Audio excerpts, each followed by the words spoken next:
नमस्कार दोस्तों, भास्कर जी साइंस में फिर से आपका स्वागत है। फ्लैजिलम और सिलिया के बाद में अब हमारा नेक्स्ट टॉपिक होता है, हमारा नेक्स्ट वीडियो होता है लाइसोसोम्स। लाइसोसोम्स एक बहुत ही महत्वपूर्ण सेल ऑर्गेनेल्स है, यानी कि कोशिका का अंग है। क्यों महत्वपूर्ण है, इसको आप अंत तक जरूर देखिएगा।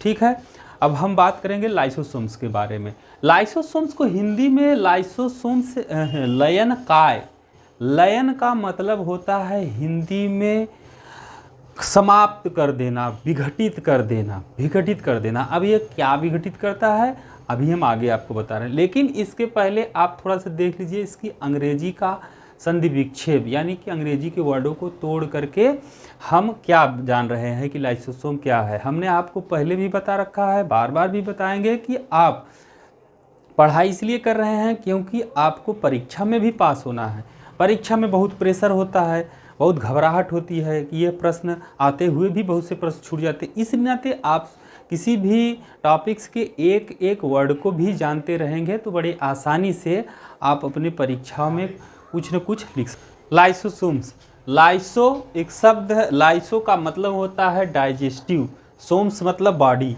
मतलब कोशिका की ऐसी बॉडी, कोशिका का ऐसा कण, कोशिका का ऐसा पार्ट जो क्या करता हो, वह डाइजेशन करता हो, यानी कि पचय लयन का कार्य करता है। इसलिए इसको हम लाइसोसोम्स के नाम से जानते हैं। सन 1955 में डी दुबे नामक साइंटिस्ट ने इसकी खोज की थी और 1974 में इसके लिए इनको नोबेल प्राइज़ भी दिया गया था। लाइसोसोम्स जो होता है ये आपका अधिकांशतः यह एनिमल के सेल में देखा गया है, यानी जंतु की कोशिकाओं में देखा गया है। जंतु की कोशिकाओं में जैसे आपका किडनी हो गया, लीवर हो गया, किडनी हो गया, लीवर हो गया, पैंक्रियाज हो गया, और इसके बाद में ल्यूकोसाइट सेल्स में हो गया। प्लांट की कोशिकाओं में ये बहुत कम देखे गए हैं। प्लांट के केस में हम आपको बताते हैं फंजाई, एक साइंटिस्ट थे 1964 में पी मेलेट ने यह सिद्ध किया था कि यह एक फंजाई होता है नियोस्पोरा। यह नियोस्पोरा में इन्होंने सिद्ध किया था कि लाइसोसोम्स पाया जाता है। फिर इसके बाद में हम आपको बताएंगे यह इसकी जो लगभग आकृति होती है यह गोलाकार होती है और इसका व्यास होता है 0.25 माइक्रोन मीटर से लेकर के 0.50 माइक्रोन तक की इसकी व्यास होती है। ठीक है, और एक सबसे महत्वपूर्ण बात कि इसमें 30 से लेकर के 35 तक हाइड्रोलाइटिक एंजाइम होते हैं। हाइड्रोलाइटिक क्या होता है, जल अपघटनी। जल अपघटनी क्या होता है कि जो जल में अपघटित हो जाते हैं, यानी कि जल में घुलनशील हो जाते हैं। 30 से 35 एंजाइम का मतलब अब आप समझ लीजिए कि कौन सा ऐसा चीज़ होगा जो लाइसोसोम्स के टच में आने पर पिघल डाइजेस्ट नहीं हो जाएगा। जिस प्रकार से अभी आपका कोई भी मामला हो तो बड़े छोटे अधिकारियों तक आप जाएंगे तो थोड़े बहुत हल होगा, लेकिन अगर आप प्रधानमंत्री के पास पहुंच जाएंगे तो सटाक से हल हो जाएगा, क्योंकि उनके पास सब विभाग पड़ा हुआ है। उसी प्रकार से इसके पास में भी हर विभाग का, यानी कि हर विभाग का एंजाइम है। तो यह कौन ऐसा पदार्थ होगा कि कौन ऐसा भोजन का कण होगा, कौन ऐसा टॉक्सिक होगा, कौन ऐसा चीज़ होगा कि इसके संपर्क में आने पर नहीं घुलेगा। एक हम आपको ये बात और बता दें कि जल अपघटनी, बार बार आप चढ़ेंगे जल अपघटनी या हाइड्रोलाइसिस। जल जो होता है यूनिवर्सल सॉल्वेंट होता है, यानी जिसको हम कहते हैं सार्वत्रिक विलायक, यानी कि जल एक प्रकार का ऐसा पदार्थ है, जल एक प्रकार का ऐसा द्रव है जो लगभग सभी वस्तुओं को अपने अंदर घोल लेता है, यानी कि सॉल्वेंट कर लेता है। तो और एक चीज़ हम आपको बता दें, लाइसोसोम्स जो होता है इसका पीएच मान 5 होता है, और जिस कोशिका का जीवद्रव्य जो होता है, यानी जो साइटोप्लाज्म होता है, साइटोप्लाज्म का यह पीएच मान जो होता है यह 7.2 होता है। अर्थात कोशिका के जीवद्रव्य का पीएच मान 7.2 और लाइसोसोम का पीएच मान 5 होता है। तो पीएच मान अधिक किसका होता है, साइटोप्लाज्म का होता है, और कम किसका होता है, लाइसोसोम का होता है। यानी कि हम यह कह सकते हैं कि लाइसोसोम जो होता है यह एसिडिक नेचर का होता है। इसके जितने भी एंजाइम होते हैं क्या होते हैं, एसिडिक होते हैं। अब हम आपको एक बात इसमें और बता दें, थोड़ा गौर से देख सुनिएगा कि आप देखेंगे हर जगह बहुत से ऐसे आपके दवाई के ऐसे प्रोडक्ट आते हैं, लास्ट में आपको लिखा होता है HCl, दवाई का फार्मूला लिखा रहेगा, फार्मूला लिख करके उसके बाद लिखा रहेगा HCl। HCl का मतलब ये होता है दवा के जितने भी कंपोनेंट होते हैं या दवा शरीर में जाती है तो उसको डिज़ाल्व होने के लिए, यानी घुलनशील होने के लिए एसिडिक मात्रा होना जरूरी है। क्यों एसिडिक मात्रा होना जरूरी है? इसलिए क्योंकि हाइड्रोजन आयन और क्लोराइन आयन एक बहुत जल्दी ही किसी से भी अभिक्रिया करके एक दूसरे में विभक्त हो जाते हैं, और उसके साथ मौजूद जो और भी पदार्थ होता है वो भी उनके साथ एक दूसरे के साथ पोलराइज हो जाता है। और अभी आप देख लीजिए कि पीएच क्या होता है। पीएच का मतलब होता है कि potential of hydrogen ion. Potential of hydrogen ion माने कि हाइड्रोजन आयन की क्षमता कितनी है, यह आप गौर ध्यान रखेंगे। 1000 बार आप किताबों में पढ़ेंगे, 1000 बार आप लोगों से सुनेंगे कि पीएच क्या है, पीएच क्या है, लेकिन लाइसोसोम में 30 से 35 जो एंजाइम पाए जाते हैं वो एसिडिक नेचर के होते हैं। उस एसिडिक नेचर होने के नाते साइटोप्लाज्म में यानी कि जीव द्रव्य में पॉलीसैकेराइड, न्यूक्लिक एसिड और प्रोटीन का यह क्या कर देता है, डाइजेशन कर देता है। इतनी बड़ी क्षमता शायद किसी भी सेल ऑर्गेनेल्स में होगी जितनी बड़ी क्षमता इस लाइसोसोम्स के अंदर है। यह डाइजेशन में ही मास्टर है, इसीलिए इसका नाम रखा गया है लाइसोसोम्स, यानी कि डाइजेस्टिव बॉडी। अब आइए हम आपको थोड़ा सा देखते हैं ये लाइसोसोम्स है क्या और लाइसोसोम्स आता कहाँ है। लाइसोसोम्स जो होता है यह आपका लाइसोसोम जो होता है यह गाल्जी बॉडी से बनता है या गाल्जी बॉडी से बनता है। अब ये गाल्जी बॉडी से बनता कैसे है? गाल्जी बॉडी में हमने आपको जब बताया था तो गाल्जी बॉडी दो तरह से अध्ययन किया जाता है, एक ट्रांस रीजन, एक सिस रीजन। ट्रांस रीजन आप देखिए जो धसा हुआ भाग होता है इसको ट्रांस, जो नीचे यानी कर्व होता है उसको हम यह सिस रीजन कहते हैं। अब जो सबसे पहले इसमें से थोड़ा सा भाग टूटता है, इस थोड़ा सा भाग टूटता है, ये झिल्ली की तरह हो जाता है, यह झिल्ली की तरह हो जाता है। और इसके पहले भी हमने आपको बता दिया था कि यह सिंगल मेम्ब्रेन होता है, मतलब इसके ऊपर जो देखिए यह आपको लाइसोसोम्स का फिगर बनाया गया है, यह सिंगल मेम्ब्रेन का बना होता है। ठीक है, देख लीजिए यह सिंगल राउंड मेम्ब्रेन का होता है। और इसका जन्म जो होता है, कभी कभी आपसे कॉम्पिटिटिव परीक्षाओं में यहाँ से बहुत छोटे छोटे प्रश्न पूछ सकते हैं, 1 नंबर के पूछ सकते हैं, जब आपको जानकारी रहेगी तभी टिक लगाएंगे।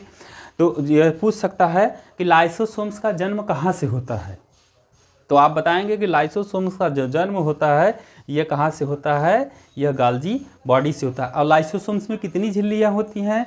लाइसोसोम्स में सिर्फ एक झिल्ली होती है, सिंगल लेयर होता है, यह गोला होता है, इसका व्यास 0.25 माइक्रोमीटर से लेकर के 0.50 माइक्रोमीटर का होता है। स्फेरिकल, यह राउंडली स्फेरिकल होता है, गोल लगभग गोला होता है। इसमें 30 से लेकर के 35 एंजाइम पाए जाते हैं। तो इस समय जो पहला बना होता है यह इसको हम कहते हैं प्राइमरी लाइसोसोम्स। और एक चीज़ आप जान लीजिए, जब कहीं से लाइसोसोम्स हो या इंडोप्लाज्मिक रेटिकुलम हो, कहीं से कोई भाग, कोई झिल्ली टूट करके निकलती है तो जब तुरंत निकलती है तो इसको हम कहते हैं पिंचिंग ऑफ या पिंच्ड ऑफ, यानी कि यह वहाँ से थोड़ा सा टूटा हुआ भाग होता है, पिंचिंग ऑफ। यहाँ देखिए हमने लिखा है primary lysosome formed by pinching of गाल्जी apparatus. फिर इसके बाद में अब ये देखिए यह क्या करता है, यह थोड़ा सा और आगे बढ़ता है तो यह आपका बन जाता है यह फॉर्मेशन ऑफ सेकेंडरी लाइसोसोम्स।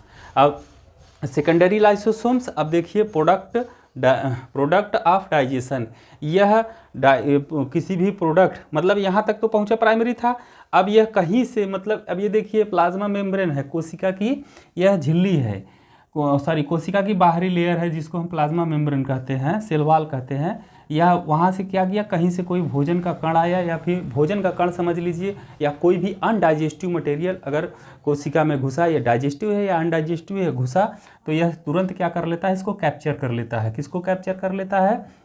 यह इस प्रोडक्ट को कैप्चर कर लेता है। यहाँ देखिए कि हमने लिखा हुआ है food particles taken by the endocytosis. अभी आपको हम इंडोसाइटोसिस, एक्सोसाइटोसिस ये सब बता भी चुके हैं। इंड माने अंदर की तरफ, साइटोसिस मतलब साइटो जहाँ आएगा, साइटो मतलब जीव द्रव्य यानी कि साइटोप्लाज्म, और सिस का मतलब आना या जाना।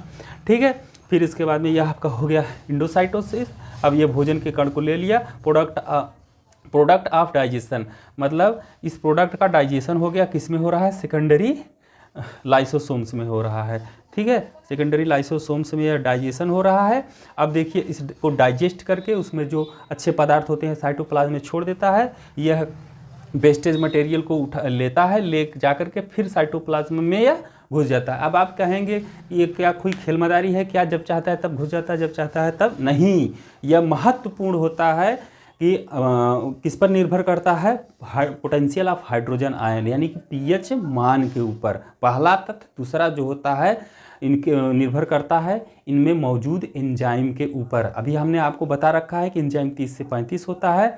तो जब पीएच मान, जिस तरह का पीएच मान होता है उस तरह के पीएच मान को बैलेंस करने के लिए यह क्या करता है, इंडोसाइटोसिस करता है। और पीएच मान को ही बैलेंस करने के लिए, देखिए कोशिका में कंप्यूटर नहीं लगा, इंडिकेटर नहीं लगा, लेकिन वो पीएच मान को बैलेंस करने के लिए क्या करता है, अपने आप को इंडोसाइटोसिस और एक्सोसाइटोसिस करता है। फिर वेस्ट प्रोडक्ट को ये लेकर के जाता है और यह कोशिका के यह साइटोप्लाज्मा मेम्ब्रेन से यह exocytosis of waste water reverse to the phagocytosis, या हम इसको ये फाइगोसाइटोसिस कह सकते हैं या एक्सोसाइटोसिस कह सकते हैं। ठीक है, अब हम देखेंगे फंक्शन ऑफ लाइसोसोम्स। लाइसोसोम्स के क्या कार्य हैं।